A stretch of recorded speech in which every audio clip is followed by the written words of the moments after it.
On today's Glory Day show, pitchers and catchers have reported to spring training, and it's time to put the NFL behind us. And what better way to do that than to talk to a real professional baseball player? Jonathan Mulford is preparing for his first full year of professional ball with the St. Louis Cardinals, and we're going to talk to him about his upcoming season. We'll also talk about the Islanders and the Rangers and bring you up to speed on the Charles Oakley situation. We'll also have a few stories in our Did You Hear About segment. The best hour of your sports week is coming up on Glory Days right now. Inravio.com.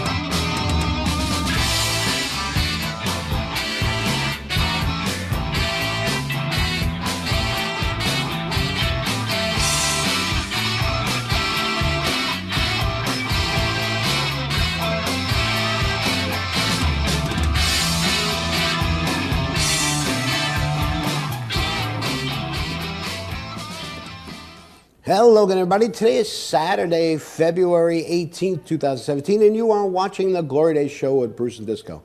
My name is Paul Escalfani, and this is my good friend, Bruce Oler, and Anthony Mazzallo and Bonnie Schultz are behind the glass. And you are joining us on the Inravio TV network, where we stream live from Studio C right here in the great state of New York. Good morning. How are you? I am theoretically unemployed for the next 2 weeks. I see. Till you get into your next chapter of your life. The next chapter. I left a lot of really, really great people in my previous job over at Winthrop. And, I was thinking about it, and I said, this is like I think this is the second longest tenure really I ever had in a job. Because when we worked together in the Health and Hospital Corporation, I was there for about 10 years. But after that, I just, you bounced around. Bounced around. New opportunities come up. You take advantage of them. And so how long were you at Winthrop? I was at Winthrop for 8 years. 8 years. That's almost 10. I came into Winthrop when President Obama became president. Uh-huh. And my 2 terms are up. I had to go. That is funny. But we have something special going on today. I can't wait. And, the weather is nice today. It's going to be around 50, so you can, spring is probably not quite in the air yet. But pitchers and catchers have reported to spring training. Right. And go ahead, my friend. Let's talk about this. Yes. All righty. 1 year ago today, 1 year ago, our first guest was getting ready to complete his senior year at Adelphi and preparing for his last season as a collegiate baseball player. Although he had hopes of being drafted by a major league team after completing a fantastic junior year in 2015, that phone call never came. Then in August of 2016, he again had to wait for the phone to ring as round after round of baseball players continued to be drafted. Finally, in the 34th round, the St. Louis Cardinals called his name. And within 72 hours, he went from being a kid with a dream to a professional baseball player. By this time next week, he'll be in his first spring training as a member of the Cardinals organization and preparing for a full season of rookie ball in the Gulf Coast League. Please welcome to the program, Jonathan Mulford. Jonathan, how are you? How's it going? Thank you guys for having me on. Hey, man, this is pretty cool, talking to a guy who is a professional baseball player. That is cool. That is cool. So I wanted to ask you, is this your first interview as a professional? I've done a few beforehand, but this is probably the first one I ever did over the phone. Oh, okay. So first of all, congratulations. Thank you. Appreciate it. So we wanted to know if you could take us through the process last year, when you finally found out, what your first couple days were like, things like that. Yeah, well, leading up to the draft, it's a waiting game, and you have to hope that a lot of things, plan out on the draft board. Maybe a team that has somebody ahead of you, comes off, and then you get picked. And then, once that happened, I got down to Florida, and, we had practice for the first couple of weeks. And then, right from there, you go into games, and you got to showcase yourself, right away and prove to them that, you were worthy of, them drafting you. And, I feel like my first season I did a pretty good job of, proving myself that I belong at a level of baseball. You were a starter, right? Most of your collegiate career, and I know that when you went to the rookie ball, obviously they weren't going to start you because they didn't want to wear you out. So you did, mostly you did relief stands. Did you like that better than starting? Yeah, to be honest with you, all my life, I've always liked, coming in at the last inning or, closing with the role they had me in. And, at first it took me a little adjustment just how to prepare for the game, when to start throwing before games and all that. But, honestly, I kind of fell in love with it, the idea of, coming in the last few innings to close the game. A lot of people might not like the pressure situations, but I kind of like to thrive, in that pressure moment. I like to have, like the ball in your hand and, have the team talent you. Those are the kind of moments that, when you play baseball, that's something that you live for. So are you a Cardinal fan? Well, you're a Cardinal fan before getting drafted by them. No, I was actually a Yankee fan. Yankee fan. Believe it or That's not, too bad. the Cardinals didn't draft me in the 34th round. The Yankees were going to take me in the 35th round. Okay, I see.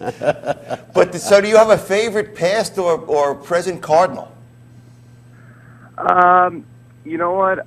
I really don't. To be honest with you, I just, I admire everybody on the team and what they do. There's certain players, veterans like Michael Waka that, I pay attention, or Yadier Molina that's been there for a while that, I like to watch just because, they've been there for a while and, they're some great players on that team. So when did the realization finally hit you? Was it when you were on the plane going down to Florida, or when you first walked into the locker room? What was that like? Yeah, I would say probably the first time I realized that, my dream finally came true was after I signed my contract, and right after that, I went to the clubby, and he gave me all my stuff, and I put on my uniform for the first time, that said Cardinals, and that was probably the first time I said, wow, I'm living out my childhood dream and everything like that. So that was probably the first time I realized it. Now, your older brother was also a baseball player, and what I want to know is, and you got to be honest with me, this Thanksgiving, when you come to the family dinner table for Thanksgiving, were you wearing a St. Louis Cardinal jersey? No, I was not. Well, you know what? This is the one thing you've got over him, because I know I'm an older brother.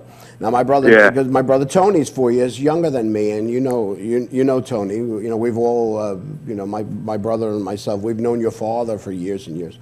And he always seems to think that he's in my shadow all the time. Yeah. And, something like this would have put him over the top of me. No, it's definitely something at the dinner table that, I'm sure I can brag about. But, to be honest with you, I look up to my brother just, even though I'm playing professional baseball, I still look up to him,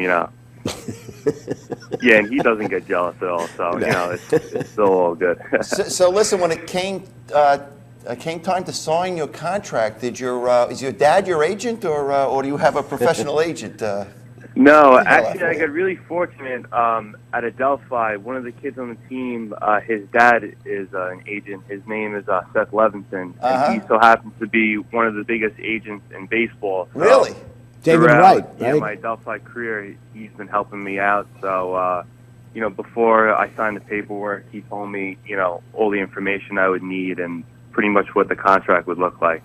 So I heard you signed a multi-million-dollar contract. No, that's not true. So here you go. You get to put on the uniform, and you're hanging out with the team, and then your first game, you get the call. What happens? What's going through your mind as you're coming out of that bullpen, going onto the mound? to face your first Yeah, well, hitter. to be honest with you, I normally don't get nervous, pitching games. But I remember the first time stepping on the mound, I had a few jitters. I think the first batter I faced, I walked, and then after that, I just walked off the mound. Just took a deep breath and said, it's a normal game. Don't worry about it. And then after that, honestly, I was relaxed after that and just had fun and let everything play out. So now, do you in this league? Does the pitcher hit or is there a DH? No. So until I get to, I believe it's AA or AAA, that's when the hitters are put in the lineup and they have to hit. I see. So right now you're just now obviously you had a pretty good couple of appearances. I mean you struck out 19 in 19 innings. That's pretty good. Yes, thank you. And you didn't give up a home run. Yep, that's true. I almost did, but no home run. Did you hit anybody? I think I had a few people. I'm pretty sure I did. That's always good. Once in a while. Did you feel bad? Nah, it's part of the game. So, you go down to this year, right? You're going back down to Florida. Yep. You're reporting next week, right? Yeah, next Monday. Next Monday. So you're reporting next Monday. Where is that camp in relation to the Major League camp? So it's in Jupiter, Florida, and we share the same complex as where the Major League team plays, which is pretty cool. The Cardinals are one of the few teams that you actually share the same clubhouse, locker room with the Major League guys. So I'm sure I'll be able to see a lot of those, guys that you see on TV, and, it'd be nice to, ask them to tell me some stories and all that, and, I feel like that'd be a cool experience to hear some of that stuff. Wow. So what kind of, you were on a team last year, what kind of indoctrination goes on? I mean, I think about all these personal conduct, Right. clauses and things like that. So what do they cover with you as far as that goes when you're a professional ball player? Yeah, so there's a lot of stuff where they want to make sure that social media, you're not saying anything wrong.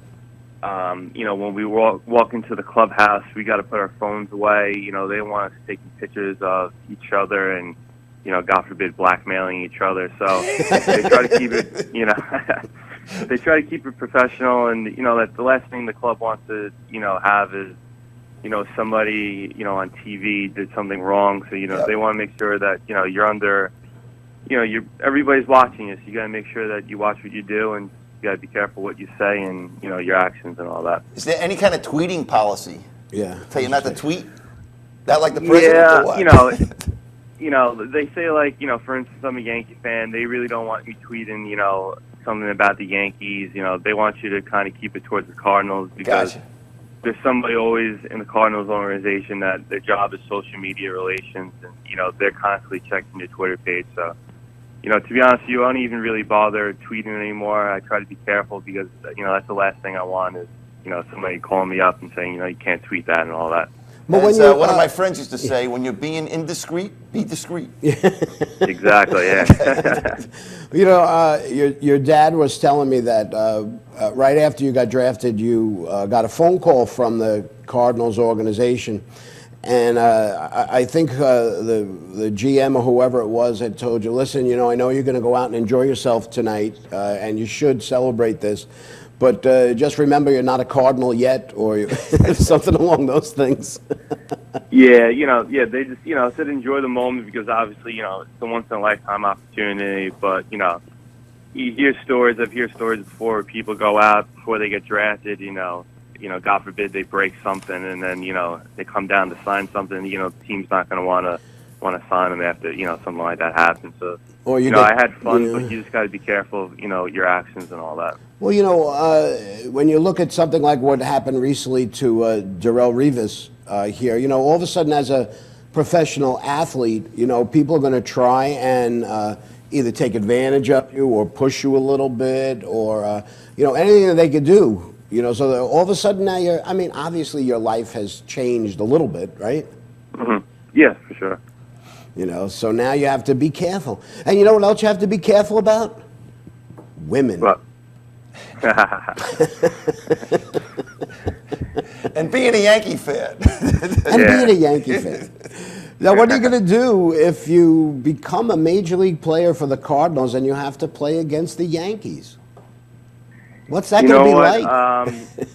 That's a good question, but you know, I'll probably still always like the Yankees, you know, in my heart, but you know, obviously for whatever, you know, the Cardinals I'm playing for, I gotta obviously that's got to be my number one choice for team-wise. Right. Well, you know, well, they're giving you the checks. The Yankees aren't giving you a check. The St. Louis Cardinals are, man. You know. Hey, what was it like to get that check? Do you get a check like every 2 weeks, once a month? What do you get? How does it work? Yeah, so every 2 weeks, pretty much when we walk in, it's every day on the 15th and every day on the 30th of the month, we receive a check. You know, the money will go into your bank account, or when you go into the clubhouse, they have actually, you know, a piece of paper. And, you know, I'd say it's pretty cool that you look at it, you know, it says, you know, a check from the St. Louis Cardinals. It's a pretty good feeling to receive that every 2 weeks. Did you take a picture of your first check? I did, yes, I believe so, I did. So that's pretty good. So now you know, all of a sudden now, I mean, you went to Adelphi, so you really weren't far from home. Now you're far from home. You're on your own. Do you have a roommate? Do they put you in with somebody? Yeah, so last year they put us up in a hotel. My roommate was from Jersey, actually, so it was nice, you know, rooming with a guy from the Northeast. You know, we knew people that we played baseball with and all that stuff, but you know, being away, you know, from home is tough. You know, sometimes you can get sad, but you know, I made friends, and you know, pretty much your teammates become your family for, you know, the 6 months of the year that you're down there, and you know, always have a good time with the guys, and then, you know, my mom and my dad always come down every once in a while to see me, so you know, everything all works out. Well, that's really it's really an cool. amazing thing. Really but cool. I want to ask you about your junior season. When you were the Delphi, you had a great year. You were 7-0. You had I got it written, 1.76 ERA. You were doing so well, and then you didn't get drafted. So what did you do between your junior year and your senior year to make people notice you or take notice of you? Yeah, well, you know, after my junior season, I kind of, you know, I had my name out there. One team that was interested in me was the Mets, but that fell through. You know, a lot of scouts came up to me and said, you know, you don't throw hard enough for us to take you. So that all season, I worked on trying to get bigger and stronger. I did something that's called the weighted ball program, which is supposed to help you increase your velocity. And you know, my senior year, I went out there. My stats weren't as good. Unfortunately, I went out there, you know, trying to throw hard to impress the scouts, and you know, I got around a little bit. In my junior year, I just went out there and pitched. You know, I'm more of a pitcher. You know, I like to mix up things, and unfortunately, today in baseball, a lot of the scouts, you know, they're big into the radar gun. You know, you see games where everybody's throwing really hard, and you know, that's what they want to see. So you kind of got to try to fit into that, you know, philosophy, what they want to say. Well, you know, you know, obviously, you're a pitcher. We're fans.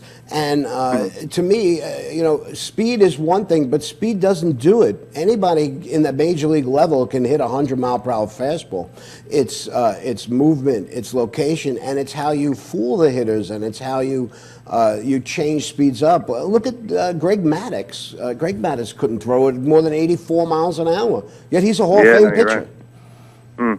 You know, actually, it's funny you say that. I was just watching this thing on the MLB Network, and I believe it was Al Leiter. He was saying that, you know, if today's a lost art. There's a lot of guys that, you know, throw upper 80s, low 90s. That, you know, they're true pitchers, and you know, not enough teams are taking chances of people in the draft room. And you know, like you said, somebody like Greg Maddux didn't throw hard, but he knew how to pitch.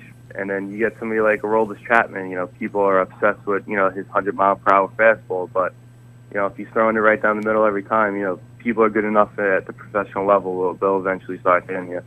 Right. So in your senior year, you changed to become more of a fastball pitcher to kind of get noticed, and maybe that got your foot in the door. But once you got there, once you got down to Florida, were you still throwing as fast and as hard as you can, or were you going back to what you were doing to be successful when you were a junior? Yeah, when I got down there, I just said I'm just going to pitch like I normally know how to pitch.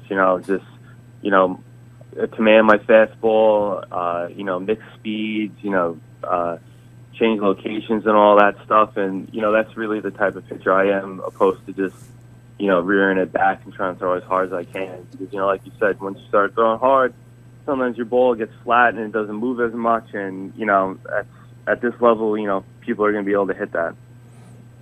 Well, you know what? I'm so proud of you. I'm so proud that I know your father, which means I'm only one step away from a Major League Baseball player, hopefully. So now what's the process from here on in? So you start out in rookie ball, right? Within a month they move you up to AAA, and then you'll be in the majors by the All-Star break? Not really like that. So when I get back there, it's a month of spring training, and then there's actually like 5 different levels of minor leagues. So what they told me when I left is I'll be at A ball, and then after that, you just probably got to spend another year in AA, and then you got to spend another year then AAA, and then that's when you get to the major leagues. So there is a little bit of a process that some people don't realize, that it takes to get to the major leagues. Well, I'd like to make a pledge to you here and now, that as you move along through this journey, we'd like to keep coming back to you and follow you along. For sure. Would that be cool? Would that all right with you? I would love that. Yeah. Because then what we want is when the Cardinals and the Mets play at Citi Field, we want tickets. All right. I'll definitely hook you guys up with that. Now I know we're running out of time here because you got to go in a few minutes. But I did, Bruce and I were talking before, and you were a 34th round pick, but and you just never know, Right. where the great ball players come from. It's really not a round thing. Right. We were looking at Mike Piazza. I guess he was drafted in the 62nd round. Right, and look at and he's a Hall of Famer. Right, and look at Tom Brady, greatest football player, drafted in the last possible round. Yep. In the NFL draft. So what we want, all I want from you is a promise that 30 years from today, when you're on that stage at Cooperstown, and you mention your father and your mother and all the support, that you'll remember this interview. On the Glory Days show on Inravio.com. There we go. Can you do that for us? Can you make that pledge right now or what? For sure. All right. All righty, man. Hey, listen, best of luck to you. Go out there, knock them dead, except when you play with the Mets. With the Mets, it would just be really good if maybe like that day, you say, my arm's bothering me a little bit. Maybe you could skip and wait until you play against the Nationals. All right, I can see what I can do about that. There we go. All right. All righty, Jonathan. Thank you so much, man. Great really, talking to you. Good luck out there. All right. And, thank you very much. I appreciate you guys having me on. Stay healthy, and we'll talk to you soon. Thanks. All right, bye. All righty. All right, man. That was cool. That was pretty cool, That right? was cool. I didn't get a chance to tell him that, because, his father and your brother are the same age. Yes. And, of course, I go back to summer school, summer recreation, where I was their leader. Yeah. So I was his dad's coach. His dad's still watching. His dad is watching right now. I remember one of the things, we were playing this team, and I said, we need a competitive advantage. I said, go find the best guy that's hitting the ball and find his bat and bury it so that he can't use that bat. And that's what we did. And we won the game. You buried it in the sand pit, we right? We did, exactly right. Well, you had my brother, right? Shulman, you had Molfen, Scott Schneider, Larry Kenny King. Snyder. The list goes on, And so you were shaping those young minds. I know. So it's what is that? 6 degrees of separation or whatever it is. Here we go. Spawned a Major League Baseball player. You were somehow responsible for Jonathan making them. I hope Scott is laughing about all this right now. All righty, guys. We're going to take a short break here on the Glory Day Show. And right after the break, we'll talk about the best rivalry in professional sports. Nope, not the Yankees and the Red Sox. It's the Islanders and the Rangers. Stay with us. You're watching the Glory Day Show with Bruce and Disco, only on the Inravio TV network. We're coming right back.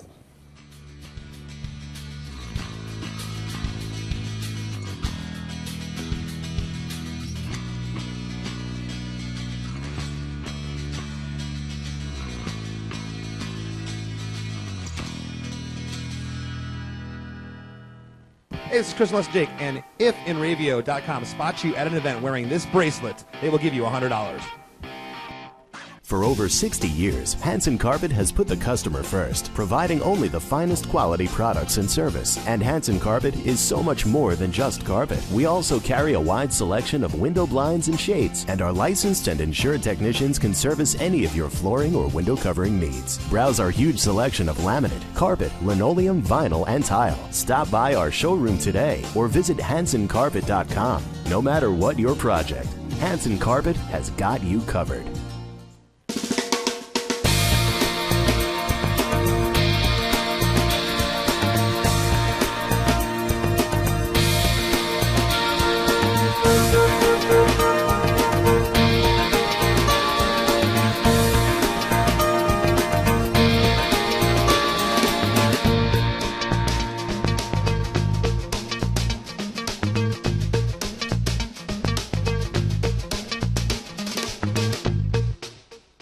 Village Music Shop of Mastic.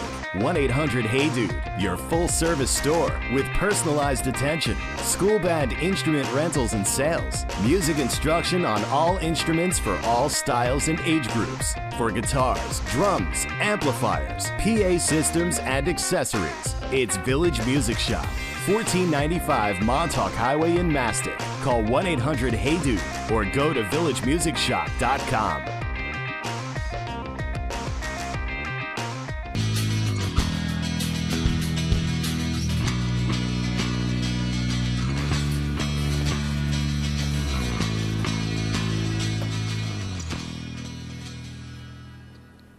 Welcome back to the Glory Day Show with Bruce and Disco here on the Inravio TV network.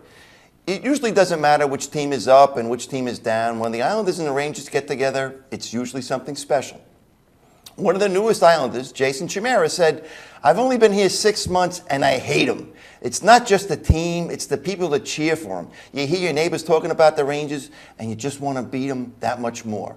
Although there's always been an ebb and flow to this rivalry, it seems to be the Islanders' turn recently, and after winning on Thursday 4-2, they now have won 6 of the last 7 games against the Rangers.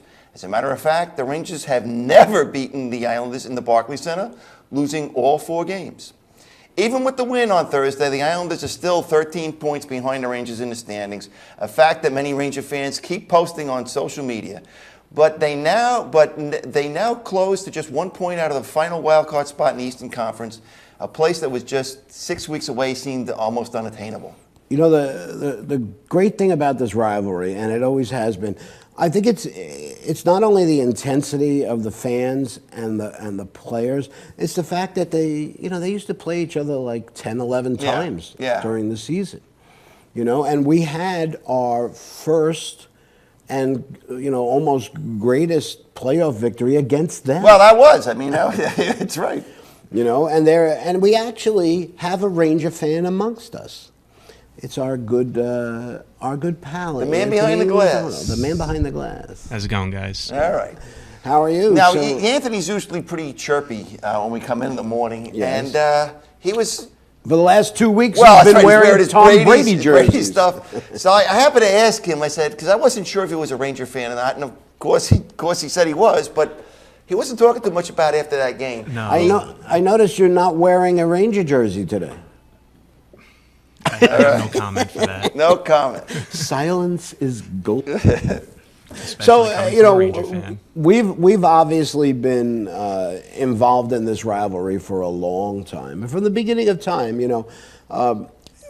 whenever you go to an Islander Ranger game at the Coliseum, even when the Islanders were winning all those Stanley Cups in a row, it was always at least 50-50, and usually more on the Rangers side than the Islanders and side. I'll tell you what, if you watch that game, I really thought there were more Ranger fans at the Barclays Center because, I mean, it's in the 5 boroughs now, man, you know. Well, I'm not sure if there were more Ranger fans or just that they're more loud and obnoxious than the Islander fans. Speaking about loud and obnoxious, Disco, I can't believe you're hurling these missiles on social media there, you know. Well, we are not even in the playoffs yet, man, my friend. You know?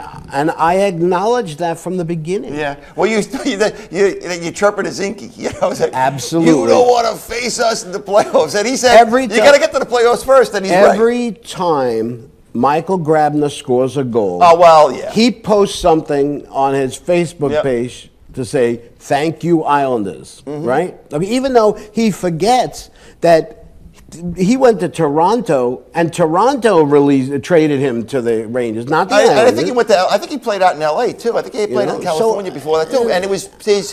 It was always the same thing. The guy has incredible speed. He goes on 1,000 breakaways, and if he could score in half of them, he'd be a 40-goal scorer. You know. And then on Tuesday night, right? The Rangers had won already, or the Rangers. I'm not even sure if they played Tuesday night, but the Islanders went out and laid an egg in Toronto. Who do you think posted about the Islander game? The Islander Toronto. Oh, big game for the Islanders. They came up big like they always do. Was it Anthony Mazzallo? No, it was Bob Zinke.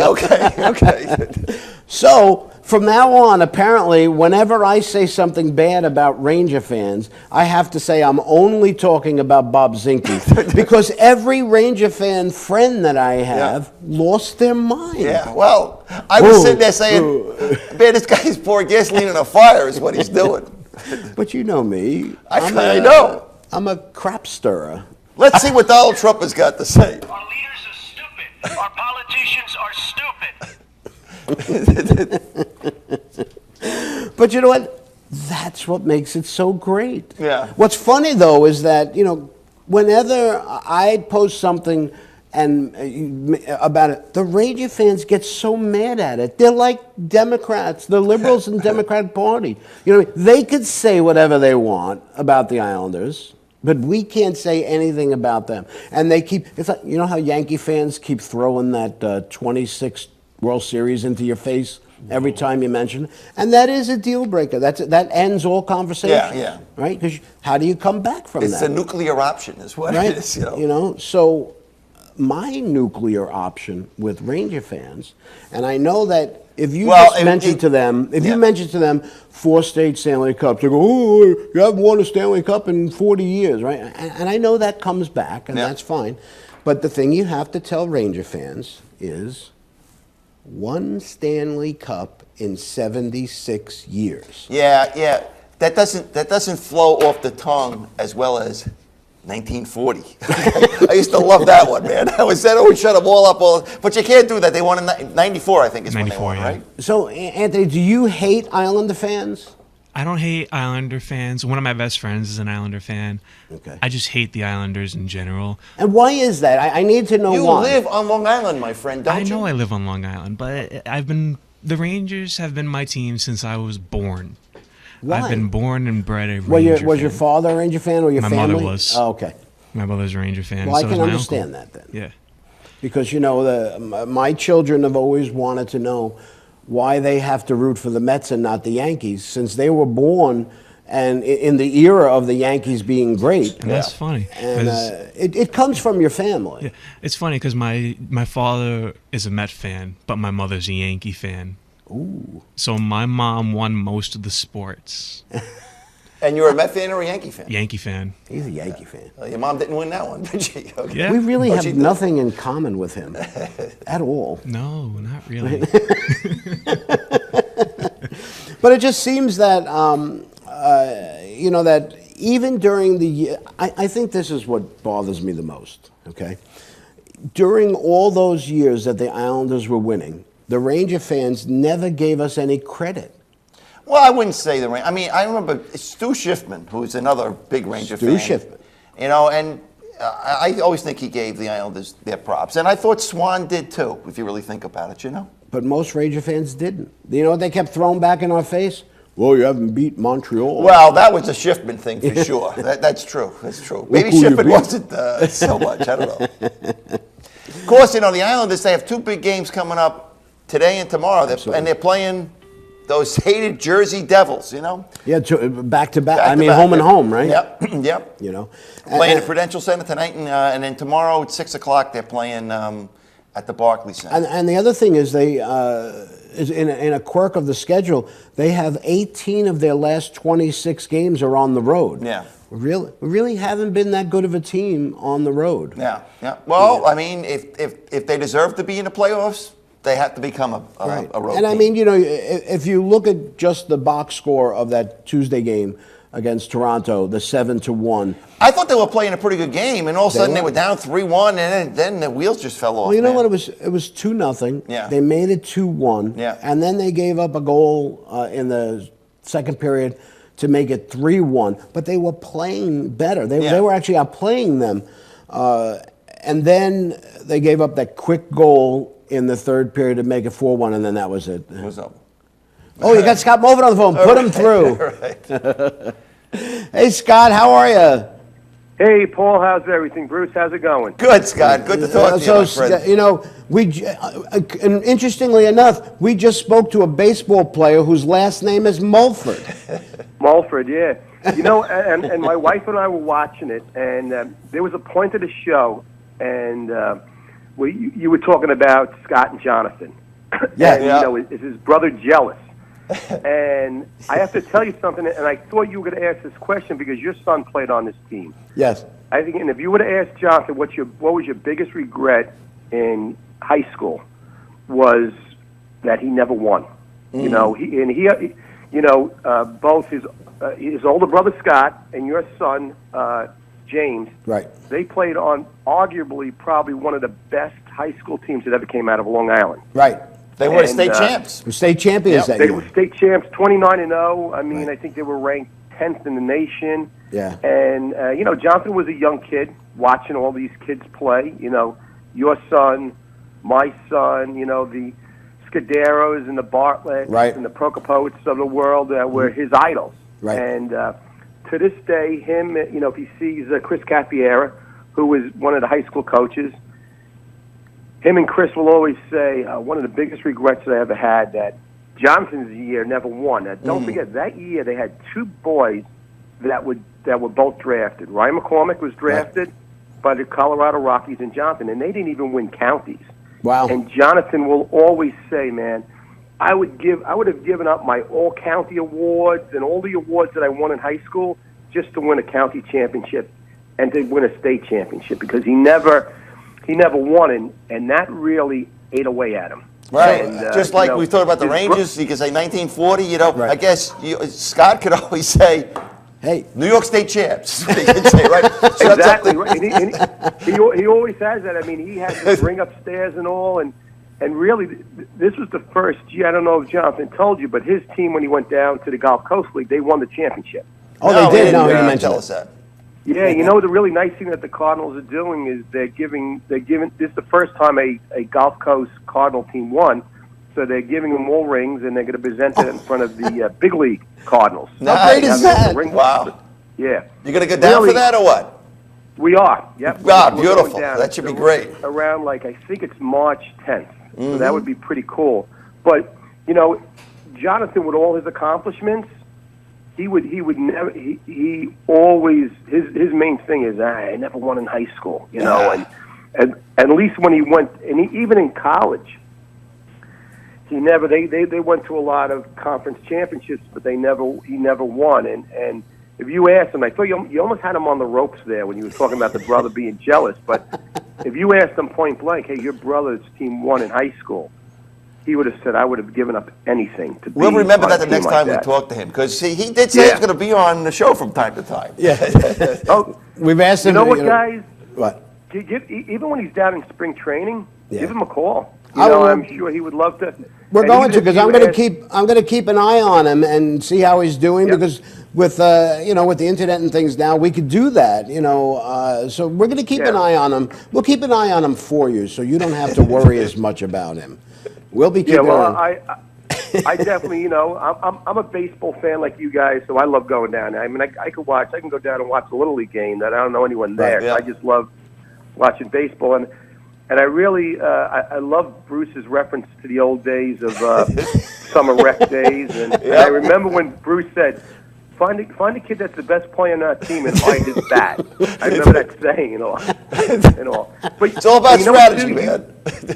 You guys, I don't know if we're on the air or not, but you said, well, I kind of feel like I had something to do with it. You got to realize, and Tony and I were 5 years younger than you. That's right, guys.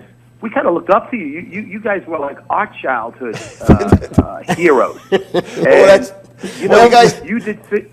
Bruce turned out to be a hoodlum. Yeah. Well, you know what? Here's the thing. Listen, you guys love life, and you always lived it to the fullest. But you did things the right way. You never got in trouble. You had a good time. You, Bruce, Higgins, all those guys. I remember going to Jocelyn's and even a few times. You were underage. Yeah. I don't know if you remember this one road trip that we went down to Asbury Park. Yes.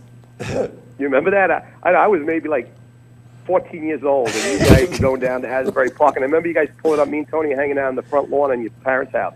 Hey, you guys want to go to Asbury Park? I'm like, yeah, sure, let's go. I'm like, I don't even know where Asbury Park is. Next thing I know, I'm in Jersey. And there was no photographic evidence to indicate that we gave alcohol to underage teenagers. Thank God there were no mobile phones back then.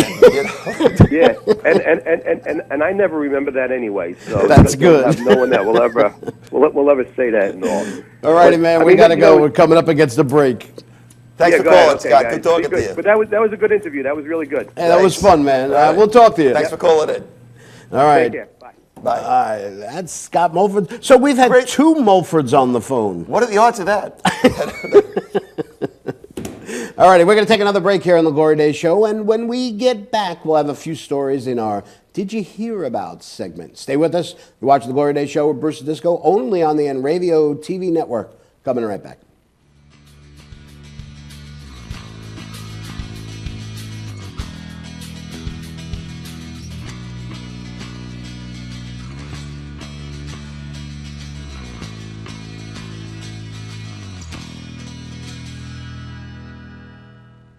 The world of advertising has changed. Radio, TV, and newspaper revenues have declined drastically. Why? Because businesses have realized that advertising return on investment isn't what it used to be. So what can we do about it? Well, that's easy. Advertise online. Own a local restaurant, real estate agency, or even a national retail chain? Whatever your business, Inravio can get your message out there. And we can do it at a fraction of the cost. Call today and see the difference for yourself. This isn't TV. This isn't radio. This is Inravio.com. This is Joe Larson. You should check out the 505 on Racing Show live every Monday at 7 p.m. Eastern Standard Time, or catch us on video on demand anytime, 24/7, only on the Inravio TV network. Village Music Shop of Mastic. 1-800-HEY-DUDE, your full-service store with personalized attention, school band instrument rentals and sales, music instruction on all instruments for all styles and age groups, for guitars, drums, amplifiers, PA systems, and accessories. It's Village Music Shop, 1495 Montauk Highway in Mastic. Call 1-800-HEY-DUDE or go to villagemusicshop.com.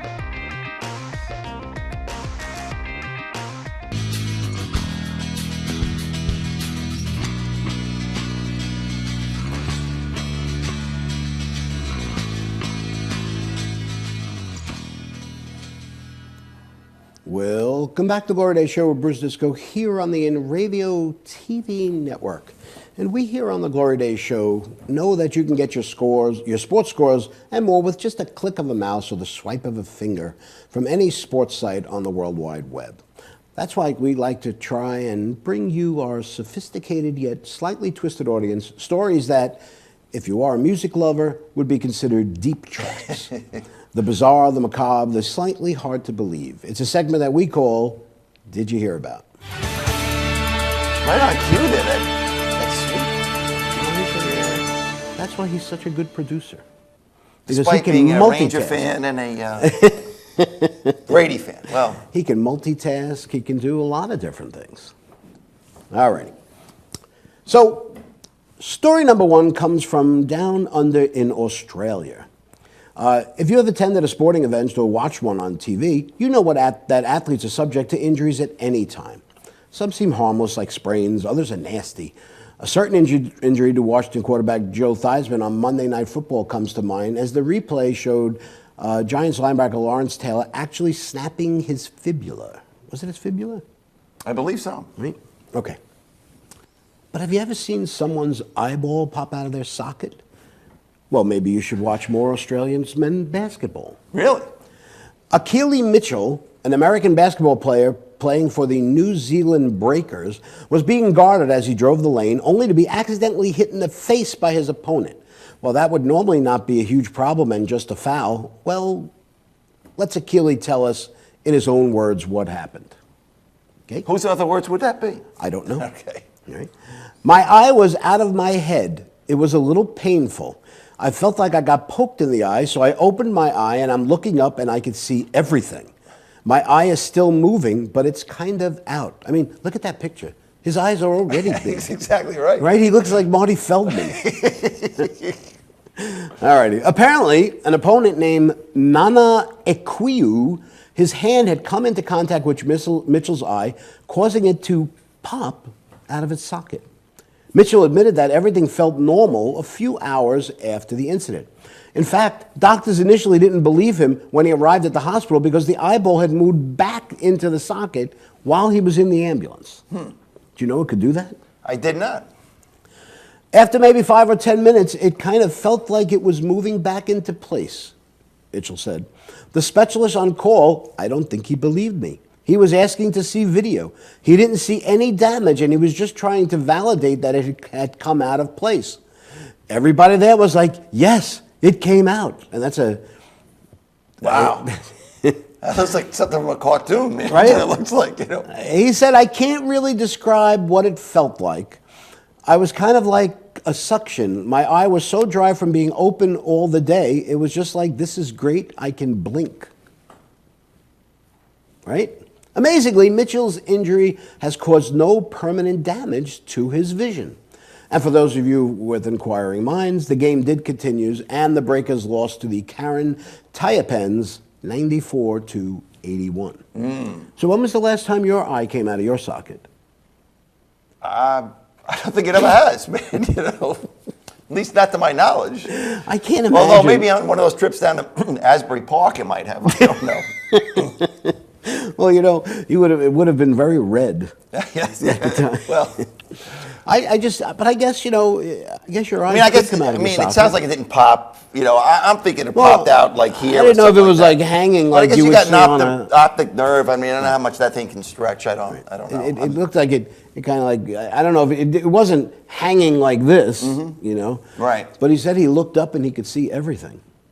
I don't know if that meant like, I don't know if it comes out of your head if you like hold it, you know, like this. Well, was it one eye looking at the other eye? You know, like this, the eye that stayed in the socket. like a fish. You could flop it over your shoulder, see behind you. That is a bizarre story, man. All right. Story number 2 brings us back to our favorite sport here on Glory Days, soccer. Well, not really soccer. Let's say soccer violence. In the past, we have brought you stories of riots and the beheading of a referee in Brazil. This time, we bring you to the Dutch Netherlands. As if an impromptu brawl in the stands wasn't enough for some soccer hooligans, now they are getting together and organizing 20-on-20 brawls. Apparently, fans of Dutch soccer teams Feyenoord and AZ met on a separate field in Alkmaar, a city in the Netherlands, for something that is being labeled a 20-20 fight. Each group selected 20 hooligans, really, okay, for an organized fight. Police have been following these organized fights from European soccer fans and are concerned that it's only a matter of time before there are deaths involved. And why not? Yeah. Video recently surfaced of the Feyenoord-AZ clash showed that each group actually wore different colored T-shirts so they could identify each other during the brouhaha. The groups lined up opposite each other and then began charging at each other with resulting chaos. The police have no idea if any of the injured went to the area hospitals. They are still considering that they should investigate the fight as a criminal matter. The prearranged 2020 fights have been 20 participants on each side in a clearly defined set of rules. No weapons, no hitting, no kicking anyone, no crying. No crying and no kicking anybody's already down. Those are pretty good rules, by the way. Yeah. I'm impressed. But gouging people's eyes might be legal. Well, you might be able to do the Three Stooges, do the curly and the Moe. Sorry. All right. The Rotterdam police say that the fights are highly undesirable, and although they take place at remote locations like open fields or in the forest, they are worried about incident people could get injured. I guess they're worried about the fans that come to the fights. Could be. Spokesman for the police department said they firmly kick and punch each other. This will lead to injuries, and we cannot exclude future deaths as well. The police also indicate the hooligans are receiving special training, learning how to fight each other in groups. I didn't know there was special training for groups. Groups. So now you know that you can learn how to fight as a group. Yeah. A practice gang of hooligans who can fight in a commando-like structure is much greater danger to police and civilians than unstructured hooligans. Okay. Isn't it the definition of a hooligan something that's unstructured? I would have thought so, but apparently the police are more worried about structured hooliganism, I don't even know if that's a word, than they are of unstructured I wonder hooliganism. what our president would have to say about that. I'm really rich. Nothing to do with it, okay. I won the election, okay. Seems the most recent video shows that the Feyenoord hooligans got the upper hand on the AZ hooligans after a previous video was posted showing Feyenoord getting their butts handed to them from a French outfit called, I kid you not, Nancy. Seems the Feyenoord crowd lost their minds during Nancy's 3-0 UEFA Cup win in 2006, causing the Dutch to be thrown out of the tournament. So there. Okay. Hooligans. Hooligans organized fighting. Yeah. They just decide instead of fighting in the fans, you pick your best 20 guys, I'll pick my best 20 guys. I'll wear white, you wear gray, and we'll meet on a field somewhere and fight it out. Yep. Listen, that way nobody innocent gets hurt. Did you ever get into a gang fight? Never in a gang fight. Yeah. I remember one time, I was in high school, and there was some guys on the bus that we didn't like, because the bus went all over the place or whatever, and so we set up a day where we were going to have a big fight, and I brought more of my friends, and they brought more of their friends, and you know what? All our friends knew each other. There was no fight. The fight was over, man. Other than the only fights I've ever been in, realistically, are like hockey fights. Yeah. And I guess that's kind of like organized hooligans. Yeah. Right? You're all wearing the same color. Of course, I remember that day at Shea Stadium where we got into fights. Well, we did get in a fight, but there were only 3 of us. Or 4 of us. Boy, we got our behinds kicked that time up. And we thoroughly deserved it. That's right. Because we mooned them. Well, they were Dodger fans. That's a story for another day. Yeah. And finally, what are the people at Hasbro thinking about? There's nothing sacred. Fans of the game Monopoly have been voting for their favorite tokens in an online poll. It's unclear if Hasbro is going to take the fans' voting as gospel or just for information only. Not only that, they're changing from cash to credit cards. Money will change hands through electronic transfers instead of paper money. Everything will now be automated, including your winning and losing from chance and community chest cards.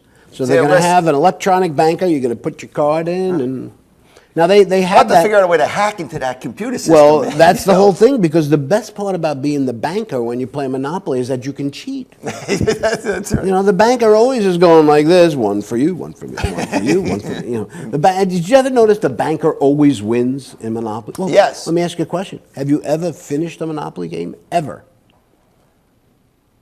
Without picking the game up and throwing it up in the air? Probably not. Probably not. I don't think I've ever finished a Monopoly game. It's a difficult thing to do. Anyway, there are a total of 65 tokens, of which you can select any 8 as your favorites, including the current 8 that come with the game. Okay. Okay? And they are the top hat, the dog, the cat, the shoe, the thimble, the race car, and the battleship. What did you always want to be? I always wanted to be either the dog or the race car. I always want to be the dog. Okay. I want to be your dog. What about the iron? Remember the iron? I do. That was actually voted out and was replaced by the cat. Yeah. But if you're going to try and save your favorite iconic piece, like the shoe, you're already too late. The internet voting closed last week, and a new set of 8 tokens will be revealed on March 19th. But we may have a scoop for you. Mr. B, what do you think of those original 8 that are... Oh, look at that, I did it right. Oh, nice. That are there. Which one of those 8 do you think will be taken out? The wheelbarrow. Okay. Fox News reported that this year, after an 82-year run, it's the thimble. The thimble. All right. Although the new lineup of 8 tokens has yet to be announced, how many people playing Monopoly today even know what a thimble is? That's what I think. You think so?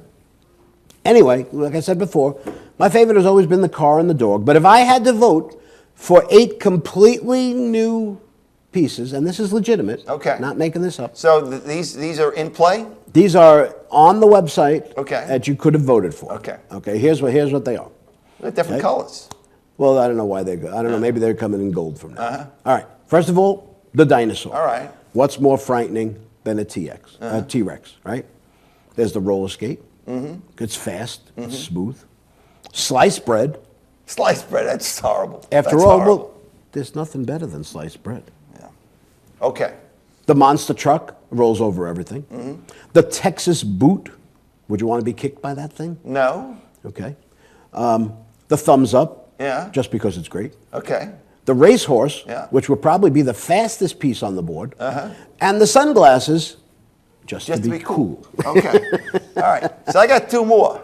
All right. One is the middle finger. No, that's not one of the tokens. All right. And then the Trump cat. How about the Trump cat instead of that cat? Well, you know what happens? Have the Trump Every cat. time you roll the dice. I will build a great there we go. on our southern border, and I will have Mexico pay for that wall. And although we don't have time to go through all 56 of the new tokens that you could have voted for, here are the ones that I think should die a slow, painful death. Okay. First of all of the emoji tokens. Okay. There are 5 of them. Yeah. The Cialis bathtub. Oh, yeah, that's bad. The flip-flop and the bunny slippers. And most of all, the hashtag. And we said off the air, how about the hash pipe? The hash pipe. Why not? Well, that's what we need. You know, what if it was The like bomb. a gigantic bomb? Oh, a bomb. Well, that would be a good. I mean, they have all these, the Atlantic City version, this version, the drug addicts version. You got a hypodermic needle, you got a Coke spoon, you got a bong, you got a hash pipe. I don't know. So you've got rolling papers. Other guys, you could have a thing that looked like Easy Wider, right? Yeah. You've got a mirror with a line of cocaine on it, right? And of course, what about like a pill bottle or something that represents pills? And then I got the term that Slim invented for me, which is I wanted a plunger for I said, what do you call it? Remember what he said he called it? A bong tool. It's a bong tool, Bruce. It's not a plunger, it's a bong tool, man. So, if you think about it, I guess, it's been a long time since they updated those. And they do need an update. Think about it, the wheelbarrow. What's worse than that, other than the thimble? Well, that's what I was saying. I mean, that's why I really thought that should have gone out instead of the thimble. But I never liked that's because I know what a thimble is, I guess. I never liked the battleship because the battleship was heavy. Yeah. Was hot top heavy, so it would fall over. We're running out of time. The iron. No, I said we got 2 minutes. I got 2 minutes. All right. So what did we learn today? Other than it must be really great if you are a younger brother to be drafted in the major leagues. Yeah. And say to your older brother, hey, what'd you do today? Yeah. What happened to you today? How's work? Yeah. And you know what he says to him? New York State champs, baby. That's what he should say. Well, we learned that eyeballs can pop out and pop back in on their own. All by themselves. All by themselves. Now, I wonder there's got to be some kind of code for that, right? I'm not sure that's a we code. didn't look Probably at kind of some procedure about popping the eyeball back in. I should have looked up the ICD-10 procedure. You should have. So that we should have put it on. Because, do you know, by the way, that 1 year ago yesterday? Yeah. 2 years ago yesterday, I believe it was. 2 years ago yesterday. Is that when ICD-10 became effective? No, you told the story about fecal transfusion. Oh, yeah. Was it fecal? That was a transplant. Fecal transplant. Implant.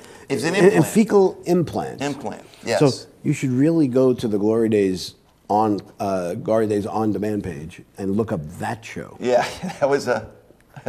That was interesting. I think our producer is throwing up in the thing. Well, thanks to our producer, Anthony Mazzalo and Bonnie Schultz, for all their hard work and making us look so good out here. Thanks to Jonathan Mulford for taking the time to being a guest on the show today, and we wish him the best of luck. And also his dad, Scott, that's right. for dialing in. That's right. Best of luck, man, as you begin your long journey to the show as a Major League Baseball player. Thanks again, Chuck and Bonnie, for putting up with this nonsense week after week and allowing us to bring you this type of quality programming. And of course, thanks to you, our loyal viewers. You can, don't forget, check out the Glory Days On Demand page on www.inravio.com to watch any of our past shows or any of the other great shows on the Inravio TV network. Have a great weekend, everybody. Stay safe, and we will see you next time.